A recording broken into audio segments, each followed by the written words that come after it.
Hi, Curtis Fornadley here, and welcome to How to Play the Guitar. In this lesson, we will learn all the notes on the guitar. I believe it's very important for you to know the names of the notes on your instrument. This will help your learning process and help you to communicate with other musicians. I have an easy way for you to figure this out, and you only have to remember a few things. The first is the names of the notes are the alphabet, but only A through G. Second, the distance between B and C and E and F is a half step. Third, the distance between all the other notes is a whole step. Now, as a reminder, a half step is the distance between any two adjacent notes. The best way to illustrate this is one string at a time. I'm going to start on the A string, since that's the beginning of the alphabet. And for purposes of this exercise, you could just use your index finger. Okay, so first we've got open A.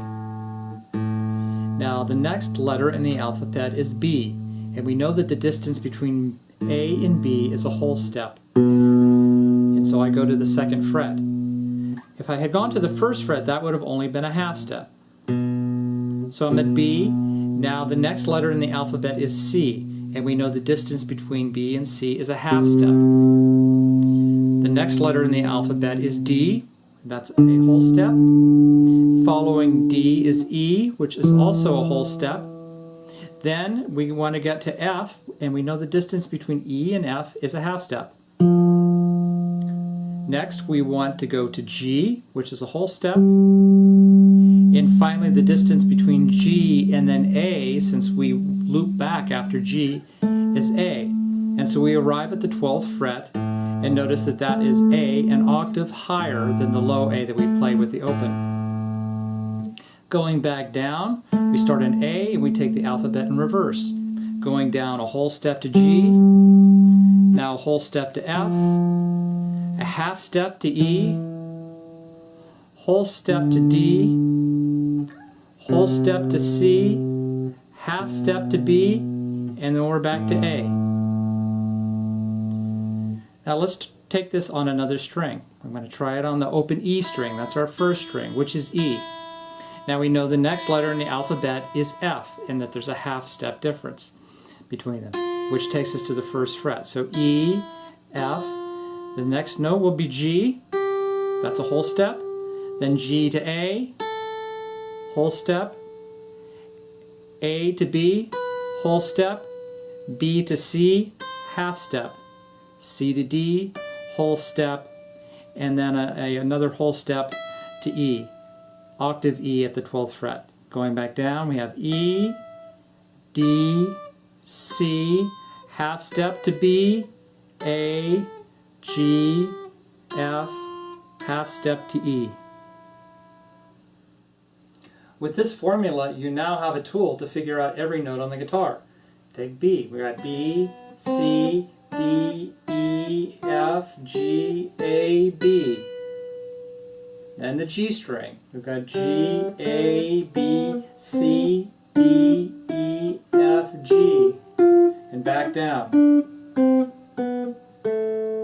And then finally D. The D string to E, half step to F, whole step to G, whole step to A, whole step to B, half step to C, and then a whole step to D. So I recommend going through each of these and naming the note as you go through it, again verbalizing it, say that's E, F, G. Name each of them as you go through. So a question you may be asking yourself is, on the notes where there's a whole step difference, what is that note that's in between? Well, that's where sharps and flats come in. So let's use an example. If we're on the high E string and we go to F, which is a half step, and then we go a whole step to G, we have a note in between which we haven't given a name. So that note in between is either an F sharp, which is a half step up from the F, or a G flat, which is a half step down from the G. Continuing on, the distance between G and A is a whole step. That note in between is either a G sharp or an A flat. Then we go from A to B, which is a whole step. The note in between there is an A sharp or a B flat. Then we go from B to C, which is a half step.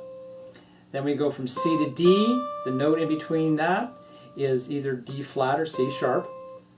Then we go from D to E, and the note in between there is either an E flat or a D sharp. Now, whether we call it an E flat or a D sharp depends on what key you're in, and that's a topic for another lesson. Another question you might be asking is, well, what about notes above the 12th fret?